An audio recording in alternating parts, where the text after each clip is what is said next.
Bonsoir à tous et à toutes. J'espère que vous allez bien en cette soirée, matinée ou autre moment de la journée. Je venais d'éteindre mon ventilateur. Aujourd'hui, on va refaire une vidéo de lecture, mais cette fois-ci en chuchotement et non pas en soft spoken comme la dernière fois. Les 4 dernières vidéos de lecture ont été en soft spoken. Là, on va commencer un autre livre qui s'appelle Le petit garçon qui n'aimait pas lire. Vraiment, je prends des livres très courts parce que il faut que ça tienne en 4 vidéos. Et j'ai calculé, il faut que je lise 3 chapitres par vidéo. Donc comme ça, la vidéo sera normalement suffisamment longue pour vous détendre. Voilà. En plus, comme ça compense avec les vidéos No Talking qui ne durent que 10 minutes parce que j'ai pas énormément de temps. J'ai aucun objet, aucun trigger. Donc en fait, je suis obligé de faire une vidéo par objet. Et un objet, au bout de 10 minutes, j'ai fait le tour. Tu vois le truc. Voilà. C'est un peu le problème de ne pas avoir tous ces objets et d'avoir que peu d'objets avec lesquels je peux faire de l'ASMR. Et principalement, c'est que du tapping. Bref. Passons maintenant à la lecture. Donc, le petit résumé. Le petit garçon qui n'aimait pas lire. Non, décidément, Hugo n'aime pas les livres. Hugo n'aime pas lire. Et même, il déteste ça. Il en veut très fort aux grandes personnes de faire tout leur possible pour le pousser à la lecture. Mais un jour, la maîtresse décide d'emmener toute la classe à la bibliothèque municipale. Bien décidé à ne pas se faire avoir par le, entre guillemets, virus de la lecture, Hugo se cache dans un coin et s'endort. À son réveil, tout le monde est parti en l'oubliant. Et Hugo se retrouve tout seul. Tout seul vraiment. Point d'interrogation. Le petit garçon qui n'aimait pas lire. Premier chapitre. Mon anniversaire. Joyeux anniversaire Hugo, s'écria toute ma famille en chœur. Puis chaque regard alla se fixer sur l'énorme gâteau au chocolat que maman avait préparé pour moi. Je compris qu'il était temps de souffler mes 9 bougies. D'un long soupir, je t'éteignis les petites flammes qui s'entendirent éclater de grands applaudissements. Mon oncle Roby, pensant rendre la fête plus joyeuse, se mit à chanter en rythme. Les cadeaux, les cadeaux, les cadeaux, tout en battant lourdement ses mains. Tous les regards quittèrent alors le gâteau pour aller se poser sur un tas de petits paquets de toutes les couleurs. Le moment était venu pour moi d'aller ouvrir mes cadeaux. Habituellement, à cette étape de la fête, n'importe quel enfant se réjouit de découvrir ces surprises, se précipite sur ses paquets. Mais pas moi. Comme je restais planté derrière mon gâteau, ma grand-mère articula difficilement à cause de son dentier mal fixé. Il est coquin ce Hugo. Il fait durer le plaisir. Et mon oncle Roby repartit dans son effroyable chanson. Les cadeaux, les cadeaux, les cadeaux. Malgré tout leurs encouragements, je ne bougeais pas. Enfin, enfin Hugo, insista gentiment maman. Vas-y, qu'attends-tu? Regarde tous ces cadeaux, ils sont pour toi. Je savais bien qu'ils étaient pour moi, et c'était justement pour ça que je refusais d'avancer. Je les voyais bien, tous étalés sur la table. Ils étaient là, tous les mêmes, toujours les mêmes. Sans surprise, leur forme, toujours plate et rectangulaire. Jamais un paquet rond, carré, volumineux. Un paquet surprenant dont la forme vous donne envie d'aller découvrir ce qui se cache dedans. Moi je savais déjà ce qui se cachait sous ces papiers bariolés, bien pliés aux angles. Il s'agissait des cadeaux préférés de ma famille. Allons chérie, ouvre donc celui-ci, bafouilla ma grand-mère, en me tendant un petit rectangle couvert de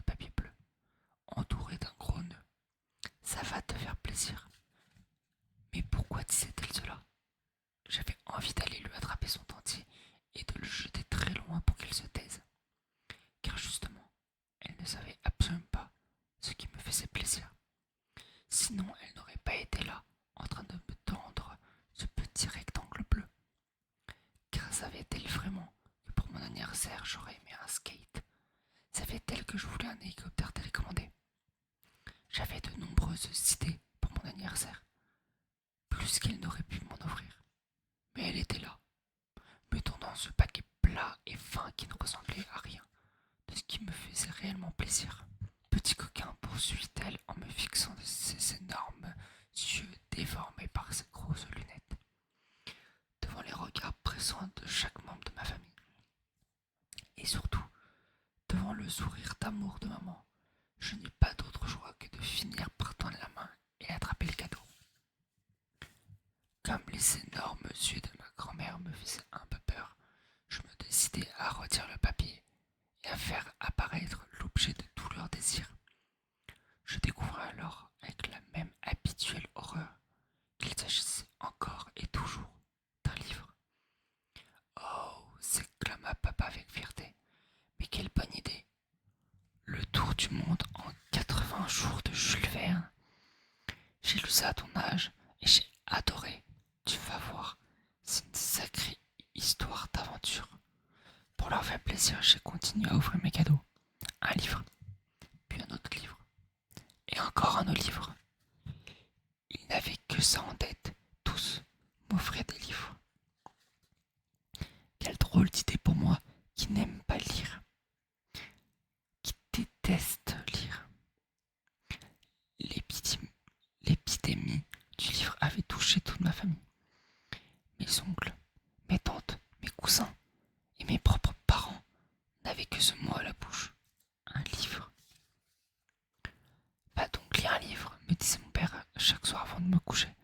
Va prendre un livre, me disait ma mère quand elle me voyait m'ennuyer. Va chercher un livre, me proposait ma tante quand elle me gardait. Pas un jour où je n'entendais ce mot prononcé. Seulement voilà le problème. C'est que moi, je n'aimais pas les livres.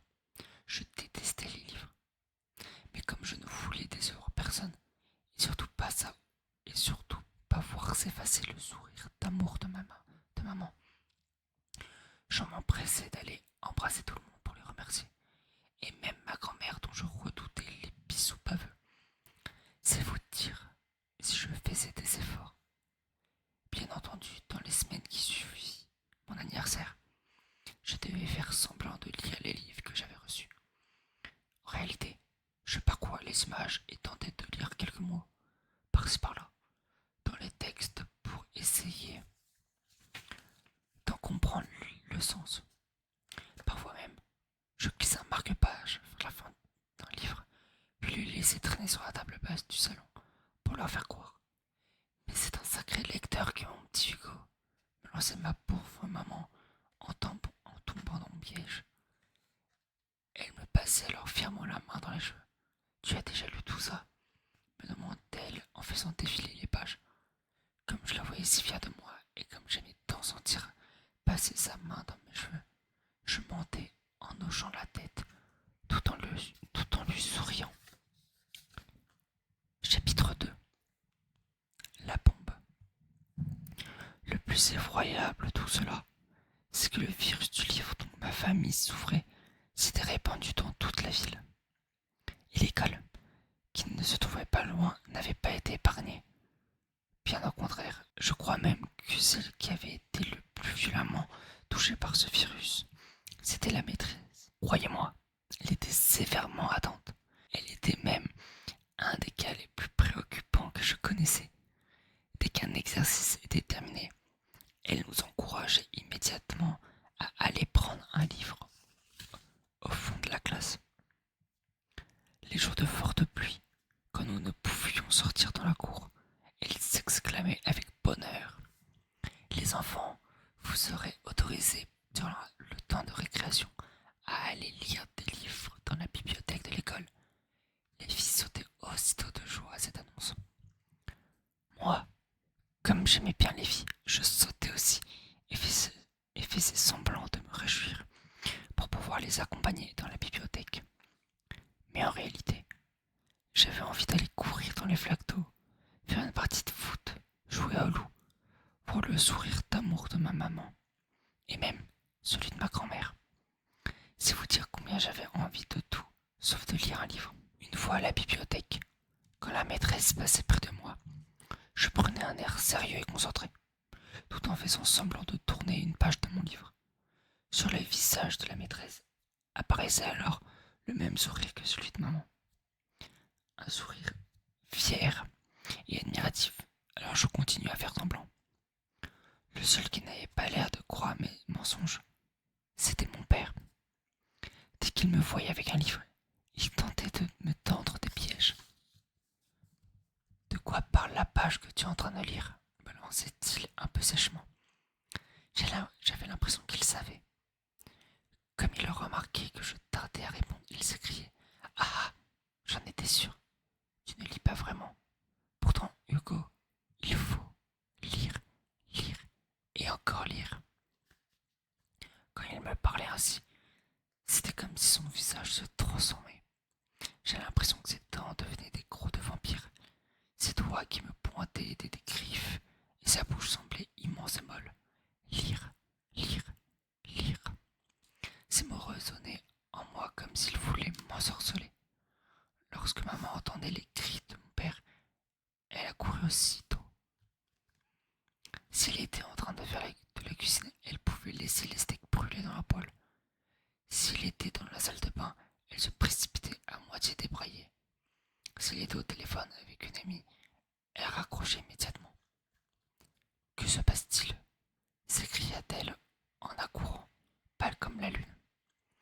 Hugo ne veut pas lire, car rien ne semblait plus important pour eux que de me voir lire. Papa et maman se mettaient alors à parler très fort. Papa tournait comme un lion en cage, répétant que je n'aimais pas lire, que je devais pourtant lire, qu'un enfant ça doit lire, que je ne deviendrais jamais rien si je ne savais pas lire. Maman se prenait la tête dans les mains. Elle enlevait nerveusement ses lunettes, puis remettait nerveusement ses lunettes. Elle se rongea un ongle, puis deux, puis trois, tout en tournant en rond, dans l'autre sens que papa. Et puis un jour, papa s'est mis à crier très fort sur moi, parce que je ne lisais pas assez. Maman a crié sur papa. Alors moi, comme je détestais les entendre crier, j'ai fermé très fort les yeux, et j'ai crié encore plus fort que maman et papa rassemblés. De toute façon, c'est trop nul les livres. Alors, plus personne ne cria. Papa me regarda, maman me regarda. Tous deux se regardèrent, puis tombèrent assis d'une même chute violente sur le canapé. C'était comme si j'avais fait exploser une bombe au milieu du salon. Mes parents étaient devenus tout blancs. On aurait dit des zombies. Ils ne parlaient plus. Ils ne bougeaient plus. Le sourire d'amour de maman n'illuminait plus son visage, et pourtant moi, je me sentais si soulagé de leur avoir enfin dit la vérité. Car après tout, était-ce donc si grave de ne pas aimer lire me demandai-je en les observant à moitié morts dans le canapé. Était-ce si grave de préférer une partie de foot avec ses copains aux histoires de princes charmants? Moi, les contes avec des loups, des sorcières et des petites filles perdues dans les bois ne m'intéressaient pas. Pourtant, en gros, la tête fichée de mes parents dans le canapé, c'était un crime. Je profitais donc de leur paralysie pour disparaître discrètement dans ma chambre, espérant toutefois qu'ils reprendraient rapidement connaissance. Chapitre 3. La surprise de la maîtresse. Le lendemain matin, mes parents réapparurent, vivants, à la table du petit déjeuner. Ils avaient repris des couleurs. Toutefois, personne ne reparla de l'incident de la veille. Nous avalâmes chacun nos tartines en évitant de nous regarder. Papa mâchait bruyamment ses biscottes, maman aspirait discrètement son café, et moi, j'évitais de me faire remarquer. Avant de me laisser passer la grille de l'école, maman m'adressa de nouveau son sourire d'amour et me passa la main dans les cheveux. Nous étions réconciliés. C'était pour moi l'essentiel. Pourtant, le cauchemar n'était pas terminé. À peine entré dans la salle de classe, la maîtresse nous signala qu'il était inutile de sortir nos affaires de travail. Aujourd'hui, dit-elle, avec un large sourire, Vous n'aurez pas besoin de votre cartable. Je vous ai réservé une petite surprise. Nous allons faire une sortie. Nous nous mîmes, tout- nous nous mîmes tous aussitôt à sauter de joie. Même Raoul. Pourtant Raoul était le meilleur de la classe. Il aimait venir travailler à l'école. Il aimait lire, lui. Mais j'avais déjà remarqué quelque chose. Même pour ceux qui aiment l'école, dès que nous pouvions, dès que nous pouvons en sortir, c'est une immense joie. La maîtresse parvint difficilement à rétablir le silence. Elle baissa la voix pour se faire un peu mystérieuse et déclara: Aujourd'hui, nous allons, nous allons nous rendre à la bibliothèque municipale. Aujourd'hui, nous allons nous rendre à la bibliothèque municipale. Pour ne rien vous cacher, les élèves paraissaient beaucoup moins joyeux. Ce n'était pas vraiment ce que chacun avait espéré. Cependant, Raoul et quelques autres camarades avaient l'air satisfaits. Pour le reste de la classe, même si ce n'était pas très réjouissant, chacun pensa que c'était toujours mieux que de rester assis derrière notre table d'écolier à faire des exercices de mathématiques et de français. Mais pour moi, le cauchemar ne faisait que commencer. La bibliothèque, c'était le lieu le plus mortel de la planète. Des étagères de livres à ne plus en finir, des documentaires, des romans épais comme des hamburgers à 3 étages. Tout ce que je détestais. Moi, je voulais faire une sortie au parc. C'était bien comme idée, le parc. En plus, c'était à côté de l'école. On aurait pu faire des matchs de foot ou jouer au loup avec les filles. Mais pourquoi toujours vouloir nous emmener lire? Quand je vous disais que la maîtresse était sévèrement atteinte par le virus du livre, comme elle remarqua mon air désespéré, malgré tous mes efforts pour le cacher, elle se sentit obligée de me dire: Ne t'inquiète pas, Hugo, vous aurez chacun un temps de lecture personnel. J'avais envie de crier qu'ils me fatiguent tous avec leurs livres, que j'en avais assez de ces histoires d'animaux qui parlent, de ces princesses enfermées dans des châteaux. Tout ça qui n'existait pas. Tout ça n'avait aucun intérêt. Les animaux, ça ne parle pas d'abord. Avez-vous jamais entendu votre chien vous faire une blague? Moi jamais. Et puis les princesses, elles sont libres aujourd'hui. Elles portent des jeans, des baskets et posent pour des photos dans des magazines. Non, moi la vie des livres ne m'intéressait pas. Ce que j'aimais, ce n'étaient pas les petites princesses, c'était les vraies filles de mon école. Celles avec qui on pouvait jouer dans la cour. Mais la maîtresse, comme mes parents, ne voulait pas entendre cela. Alors j'ai pris un air plus joyeux. Et j'ai répondu comme l'aurait fait Raoul, le premier de la classe. Super! Un temps de lecture personnelle. Ça c'est chouette. La maîtresse m'ébouriffa légèrement les cheveux d'un geste de la main attendrie. Décidément, c'était fou le pouvoir des livres. Le trajet pour se rendre à la bibliothèque n'était pas long. Nous pouvions nous y rendre à pied, la maîtresse nous plaçant en rang, deux par deux. J'avais l'impression d'être un prisonnier qui allait rejoindre sa cellule. Pourtant, partout, autour de moi, la vie semblait m'appeler. Je voyais un arbre. J'avais aussitôt envie d'y grimper. J'apercevais un homme à vélo. Je rêvais de lui voler pour aller faire un grand tour en forêt. Heureusement que la maîtresse m'avait placé à côté d'Alexandra dans le rang. Comme elle me serrait fort la main, je ne pouvais pas m'échapper. De toute façon, il était trop tard. Nous allions bientôt arriver. La classe fut accueillie par une jolie bibliothécaire qui nous expliqua gentiment le programme de la matinée.